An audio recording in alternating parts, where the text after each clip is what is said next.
오늘 말씀을 같이 듣기 전에 여러분에게 질문을 한 가지 하고 싶습니다. 오늘 하루하루의 삶, 매 시간의 삶을 돌아보면서 오늘의 삶이 지옥이었습니까? 아니면 천국이었습니까? 감사합니다. 우리가 오늘 하루의 삶을 돌아보았을 때 내가 한 행동, 내가 한 말, 그리고 내가 살아온 삶이 지옥이었는지 천국이었는지 돌아보시면서 오늘 저의 입술로 통해서 전해지는 하나님의 말씀이 하나님께서 우리에게 준 말씀을 믿고 들어서 주었으면 좋겠습니다. 우리가 성경 말씀을 읽다 보면 존경할 수밖에 없는 성경의 인물들이 나옵니다. 오늘 말씀에 등장하는 요셉도 그런 인물 중 하나입니다. 오늘 말씀에 보시면 요셉은 형들의 걱정거리와 문제가 괜한 걱정이 아니라고 이야기하고 있습니다. 형들이 걱정하는 것과 달리 요셉은 형들을 해칠 생각이 없고 오히려 형들과 형들의 가족을 요셉이 책임지겠다고 말하고 있습니다. 말씀을 보시면 요셉이 정말 형들을 용서했다고 생각할 수 있지만 우리가 조금 더 생각을 해보면 과연 용서가 가능할까라는 생각이 듭니다. 왜냐하면 요셉은 우리가 잘 아시는 것처럼 형들 때문에 죽을 고생을 했기 때문입니다. 14년이라는 긴 시간 동안 요셉은 자신의 삶을 전혀 살지 못했습니다. 노예로 또 죄수로 보디발의 간수의 통제를 받으면서 자유를 빼앗긴 삶을 살았고, 이러한 삶은 요셉 본인이 원한 삶이 아니었습니다. 모든 삶의 시간이 중요하지만 특히 어린 나이의 시간이 중요하다는 것을 우리는 너무나 잘 알고 있습니다. 그 이유는 어릴 때의 경험이 사람의 성격과 인성 그리고 사회화 등을 형성하는데 참 큰 영향을 줄 수 있기 때문입니다. 요셉이 노예로 팔려갈 때 나이가 현재 고1의 나이입니다. 물론 지금의 17살과 요셉이 살던 시대의 17살은 어떤 차이가 있을 것입니다. 그러나 아무리 차이가 있다고 해도 요셉은 10대에 불과했습니다. 그리고 자신을 그 지경에 이르게 한 사람들이 바로 자신의 가족인 형들이었습니다. 여러분, 가족이면 다 용서할 수 있습니까? 사소한 문제로도 부모와 자식, 형제, 자매 간, 더 나아가서 친척들과도 등을 지는 세상입니다. 어떻게 용서할 수 있습니까? 그런데 요셉은 형들을 용서했습니다. 요셉을 보면서 하나님께서 우리에게 원하시는 삶 또한 이런 삶이 아닌가 한번 생각을 해보게 됩니다. 요셉은 아무리 미워도 형제를 용서한 것입니다. 예수님께서는 우리에게 원수도 사랑하라고 말씀하셨습니다. 요셉이 보여준 모습은 우리가 요셉을 마치 어떤 영웅 보듯이 보면서 영웅이나 할 수 있는 행동이나 마음가짐으로 보는 것이 아니고 우리도 요셉과 같이 행할 수 있어야 한다는 의미로 받아들일 수 있습니다. 요셉은 13년의 긴 시간 동안 고난을 겪었습니다. 요셉이 겪었던 고난을 짐작도 할 수 없겠지만 우리가 짐작하는 것보다 훨씬 더 큰 고통일 것입니다. 왜냐하면 요셉은 14년 동안 자신이 어떤 고난을 겪고 이 고난이 언제 끝나는지 전혀 알지 못했기 때문입니다. 남자분들은 잘 아시겠지만 군대 생활을 어떻게 참고 견딜 수 있습니까? 제 아들은 날짜만 세리고 있었습니다. 바로 저녁 날을 알고 있기 때문입니다. 이 시간이 지나면 끝날 날을 알기 때문에 참고 견딜 수 있는 것입니다. 그러나 요셉은 1년 뒤는커녕 내일의 상황도 모르는 상태입니다. 살지 죽을지도 확실치 않는 그런 삶을 기약 없이 계속 살았던 것입니다. 요셉은 노예로 팔려간 것이기 때문에 보디발의 그저 하나의 재산일 뿐입니다. 비록 그가 하나님의 형통하심으로 보디발이 그를 가정총무로 임명되었지만 어디까지나 요셉은 보디발의 소유일 뿐입니다. 요셉이 노예 신분에서 벗어나 자유를 얻게 되는 그날을 꿈꾸며 하루하루를 버텼을까요? 만약 그랬다면 더 절망적입니다. 왜냐하면 우리가 아는 것과 같이 보디발 아내가 유혹했고 그 사건으로 인해서 노예에서 오히려 죄수가 되었기 때문입니다. 요셉은 이제 노예보다 더 가치가 없는 존재가 되었습니다. 정말로 언제 죽을지 모르는 시간을 요셉은 보내고 있습니다. 그런데 성경에서는 요셉의 생각과 마음에 대해서 침묵하고 있습니다. 요셉이 형들 때문에 노예로 팔려갈 때 어떤 말을 했는지, 어떤 마음이었는지 나와 있지 않습니다. 창세기 39장 8절 말씀에 요셉은 보디발의 아내의 유혹을 뿌리칩니다. 그때 요셉이 한 말이 정확히 나옵니다. 요셉이 거절하며 자기 주인의 아내에게 이르되 내 주인이 집안의 모든 소유를 간섭하지 아니하고 다 내 손에 위탁하였으니. 아멘. 그런데 하나님 앞에 선한 행동을 한 대가는 감옥이었습니다. 이러한 상황이 발생하면 우리는 상식적으로 어떻게 행동합니까? 보디발이 믿든지 안 믿든지 설득을 해야 하는데 성경 말씀에는 이러한 설명에 대한 말씀이 없습니다. 말씀을 글자 그대로 읽으면 요셉은 그저 순순히 감옥으로 들어간 것처럼 보입니다. 성경이 요셉의 마음에 대해서, 요셉의 생각에 대해서 알려주고 있지 않기 때문에 요셉의 마음이 어땠는지, 어떤 생각을 했는지 우리는 알 수 없습니다. 그러나 중요한 것은 오늘 본문에서 요셉은 이렇게 말하고 있습니다. 창세기 50장 20절 말씀입니다. 같이 읽겠습니다. 시작.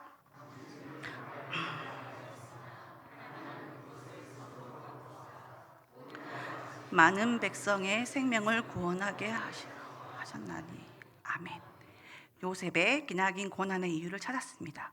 요셉의 이 고백은 오늘 본문뿐만 아니라 이미 앞부분에서 형들과 제외했을 때 이와 비슷한 말씀을 했습니다. 창세기 45장 4절에서 8절 말씀입니다. 요셉이 형들에게 이르되 내게로 가까이 오소서. 그들이 가까이 가니 이르되 나는 당신들의 아우 요셉이니 당신들이 애굽에 판 자라.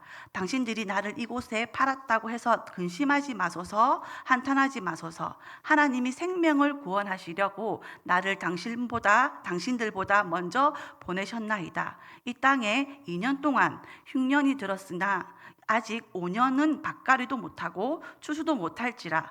하나님이 큰 구원으로 당신들의 생명을 보존하고 당신들의 후손을 세상에 두시려고 나를 당신들보다 먼저 보내셨나이다. 8절 말씀 같이 읽겠습니다. 시작. 그런즉 나를 이리로 보낸 이는 당신들이 아니요 하나님이시라.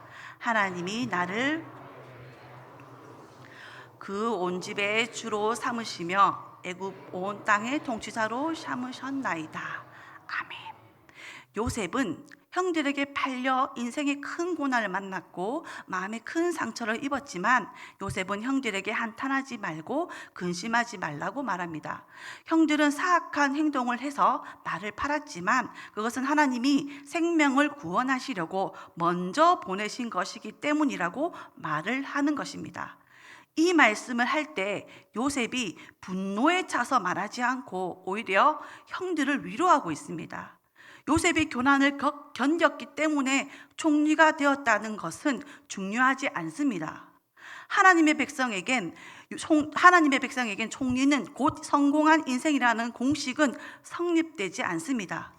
요셉이 결과적으로 총리가 되었기 때문에 지난 모든 고난의 시간들을 보상받는 것 또한 아닙니다. 요셉이 이 고백을 통해 알 수 있는 것은 모든 삶, 그 순간을 귀하게 여겼다는 것입니다. 노예로 팔려가는 순간에도, 노예로 살아갈 때, 또 감옥에서 죄수로 있었을 때, 또 지금 총리로 있을 때 모든 삶의 순간들이 요셉에게는 귀한 것이었습니다. 왜냐하면 모든 시간이 하나님과 함께했던 시간이고 하나님께서 항상 선한 것으로 인도하시기 때문입니다. 사랑하는 성도님, 요셉이 한 아름다운 고백이 우리의 아름다운 고백이 되기를 주님의 이름으로 기원합니다. 아멘. 요셉에게 있어서 복된 곳, 복된 자리는 하나님께서 함께 하시는 곳, 하나님이 인도하시는 곳입니다.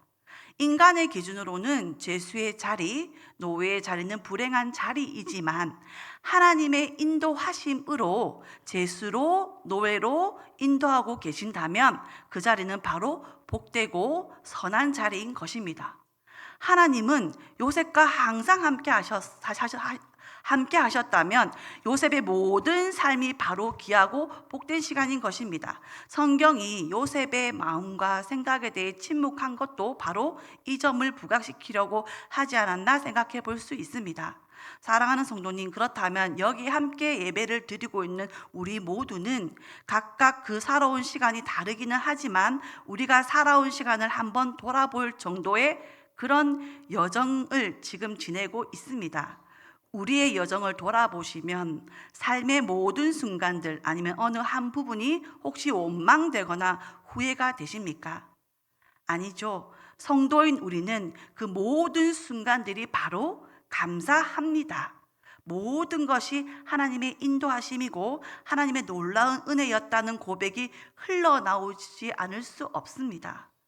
그렇다면 우리는 내일의 삶을 알 수 없지만 확실한 것은 내일의 삶 또한 하나님께서 은혜로 채워주실 것을 우리는 알 수 있습니다.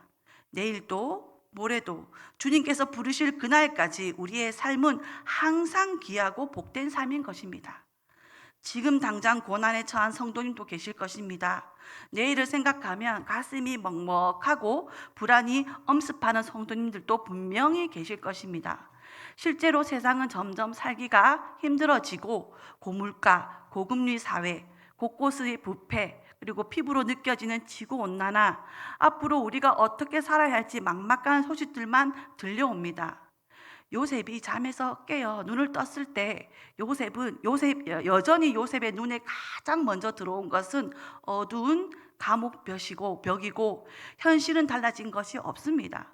그러나 그날의 삶이 여전히 귀한 것은 감옥에 있지만 하나님이 요셉과 함께 하셨기 때문입니다.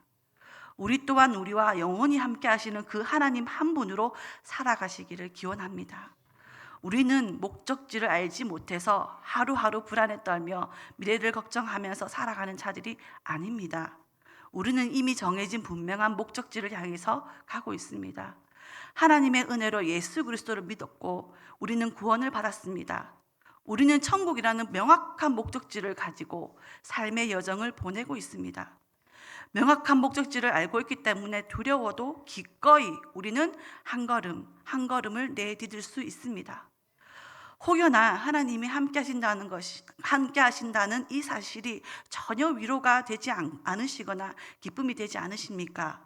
그렇다면 전능하신 하나님을 경험하시는 은혜가 있기를 기원합니다. 예수님께서 죽기까지 사랑하신 그 사랑을 경험하시기를 기원합니다. 나를 고난으로 인도하신 것이 하나님이십니다. 그래서 감사합니다. 나를 이곳까지 인도하신 분이 하나님이십니다. 그래서 감사합니다. 이런 고백을 하나님께 드릴 수 있는 저와 성도님들이 되시기를 기원합니다. 자, 그래서 형에게 한 요셉의 말은 거짓이 아니라 진실인 것입니다.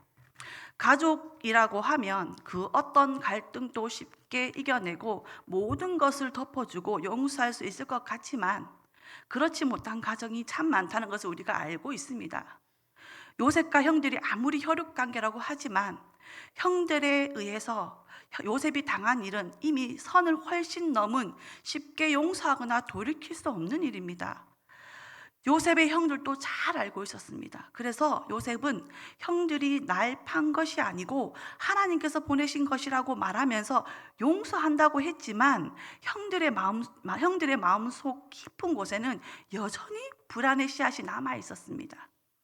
야곱이 죽자 불안의 씨앗은 다시 싹을 틔웠고 요셉이 자신들을 용서한 것 같지만 자신들의 생각으로는 도저히 용서가 안 되는 일인 것입니다. 어떻게 보면 아버지의 눈치를 보고 참는 것은 아닐까? 이제 아버지가 돌아가셨으니 요셉이 가진 막강한 힘으로 우리를 이제 해치지 않을까?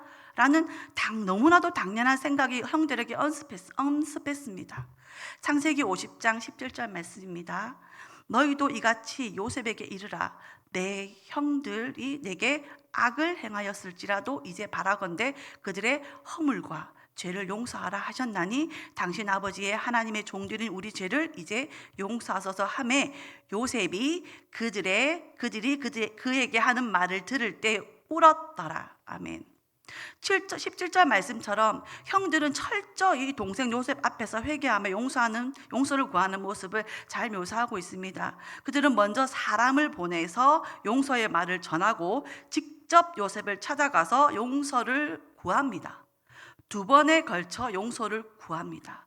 그리고 우리를 용서해 주는 것이 아버지의 평생 소원이고 귀중한 명령이었다는 것을 전합니다. 그리고 죄, 허물, 악, 이것들을 사용함으로써 자신들이 동생 요셉에게 철저하게 우리가 이런 사악한 행위를 했다고 인정하고 있습니다.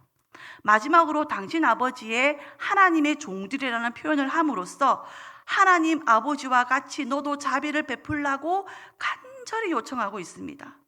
형들이 용서를 구하는 행동을 보고 요셉은 형들을 만나기도 전에 형들이 보낸 사람들의 말을 듣고 울었습니다. 형들이 자신 앞에서 엎드리고 당신의 종들이라고 말할 때 이렇게 말합니다. 우리가 읽었던 창세기 50장 19절에서 21절 말씀 같이 읽겠습니다. 시작. 요셉이 그들에게 이르되 내가 하나님을 대신하리이까 당신들은 나를 해하려 하였으나 하나님은 그것을 선으로 바꾸사 오늘과 같이 많은 백성의 생명을 구원하게 하시려 하셨나니 당신들은 두려워하지 마소서. 내가 당신들과 당신들의 자녀를 기르리이다. 그들의 간곡한 말로 위로하였더라. 아멘. 요셉은 형들을 정말 진정으로 용서할 수 있었던 이유는 우리가 살펴본 것처럼 모든 삶의 순간이 요셉에게 귀했기 때문입니다. 형들이 행한 것은 분명히 사악한 행동이었습니다. 그러나 하나님은 악한 것을 선으로 바꾸시고 선으로 사용하셨습니다. 하나님의 전능하심을 진정으로 깨닫고 믿는 것이 그 전능하신 하나님께서 나와 함께 하시는 것이 성공이고 가장 복된 것이라는 것을 요셉은 알고 있었습니다. 그렇기 때문에 하나님의 계획 아래, 하나님의 인도하심 아래 놓고 보면 모든 것이 감사의 내용일 뿐이라는 것입니다. 모든 것이 하나님의 은혜고 감사라면 내 삶의 어떤 부분을, 어떤 문제가 일어났던 그 부분을 부정할 수 있을까요? 만약 요셉이 모든 삶의 순간들이 귀했지만 그때 형들이 날 팔지 않았더라면 더 좋은 인생을 살 수 있었을 텐데 라고 후회한다면, 그래서 결국 형들에게 복수했다면 요셉의 고백과 모순되는 거 아니겠습니까? 그러므로 요셉이 진정으로 용서한다는 것은 단지 사람의 힘으로 해낸 것이 아닙니다. 사람의 힘으로 원수를 사랑하는 것은 불가능합니다. 또 용서하는 것도 불가능합니다. 그러나 하나님과 동행하는 자는 가능합니다. 예수 그리스도와 함께 십자가에 죽고 하나님 안에서 믿음으로 사는 자는 가능합니다. 죄의 정체를 알고 죄를 거부할 수 있는 자유가 있기 때문에 가능합니다. 요셉은 하나님과 함께하는 그 삶의 여정이 귀했고 자신의 삶에서 함께 하시는 하나님을 매일매일 경험했기 때문에 형들을 진정으로 용서할 수 있었습니다. 우리 사랑하는 성도님, 그리스도인이라고 처음부터 다 성숙한 것은 아닙니다. 개인의 인격이 다르고 또 개인의 기질이 다르기 때문에 조금의 차이는 있을 수 있습니다. 예수님의 제자라면 당연히 예수님 닮기를 힘써야 하지만 이 땅에서는 그것을 완벽히 이룰 수 없습니다. 중요한 것은 닮아간다는 것이고 성장해 간다는 것입니다. 내 삶에 역사하시는 하나님을 경험하면서 믿음이 자라는 것입니다. 내 삶에 요셉의 수많은 고난 가운데 함께 하시는 하나님을 경험하며 요셉은 하나님에 대한 믿음이 견고해져 갔습니다. 우리도 마찬가지입니다. 첫인상이 좋아서 그 사람을 보자마자 신뢰하는 경우는 없습니다. 경험을 통해서 우리는 신뢰합니다. 말씀을 통해서 우리는 하나님을 알아가고 배웁니다. 그리고 실제 우리의 삶 가운데 함께 하시는 하나님을 경험하면서 말씀에서 배웠던, 말씀에서 알았던 하나님이 진짜 이런 분이라는 것을 우리는 깨달아 가는 것입니다. 하나님의 은혜 안에서 우리가 성장할 때 우리는 어느덧 하나님 안에서 은혜에 힘입어 원수를 사랑하고 있는 나를 발견하게 될 것입니다. 하나님은 지금 또 우리와 함께 하십니다. 시간을 초월하여서 영혼부터 영혼까지 우리와 함께 하십니다. 함께 하시는 하나님께서 우리와 함께 하시기에 알 수 없는 영역인 내일을 향하여 우리는 기쁨과 믿음으로 한 걸음을 내디딜 수 있습니다. 하나님께서 우리와 함께 하시기 때문에 귀하지 않는 날이 없습니다. 의미 없는 날도 없습니다.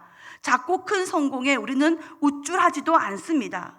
그저 주와 함께 동행함으로 우리의 기쁨이고 복일 뿐입니다. 하나님을 신뢰함으로 기쁨으로 성화의 삶을 살아가시는 우리 귀하고 복된 모두가 되시기를 기원합니다. 미지의 내일을 우리가 걷다 보면 때로는 비를 만날 수도 있고 태산을 넘어 험곡에 도착했을 때도 있을 것입니다. 도저히 내 힘으로 오를 수 없을 것 같은 곳에 다다를 수도 있습니다. 그러나 하나님과 동행하고 있기 때문에 불가능해 보이는 것도 가능하구나를 우리는 경험을 합니다. 경험을 통해서 우리는 하나님에 대한 신뢰가 깊어지고 단단해져 갑니다. 하나님에 대한 신뢰가 단단해지기 때문에 어느새 우리의 삶을 대하는 태도 또한 분명히 달라질 것입니다. 예전에는 두려워서 한 걸음 내디딜 수 없었지만 경험이 쌓였기 때문에 용기 내어 한 걸음을 내디딜 수 있게 되는 것입니다. 그래서 우리는 어느새 그리스도를 닮아가고 있는 것을 보게 될 것입니다. 나날이 우리를 단련시키시고 성장시키시는 그 신실하신 하나님을 우리 모두가 신뢰하시기를 기원합니다. 아침에 눈을 떴을 때 어제 보았던 그 어두운 벽이 여전히 내 눈앞에 있다 할지라도 그 너머에서 일하시는 그 하나님을 믿으시기 바랍니다. 하나님을 신뢰하고 그 그리스도를 닮아가는 것이 우리의 복인 줄 깨달아 믿어서 함께 이 기쁨의 신앙의 경주를 계속해서 해나가는 저와 성도님들이 되시기를 주님의 이름으로 기원합니다. 기도하겠습니다.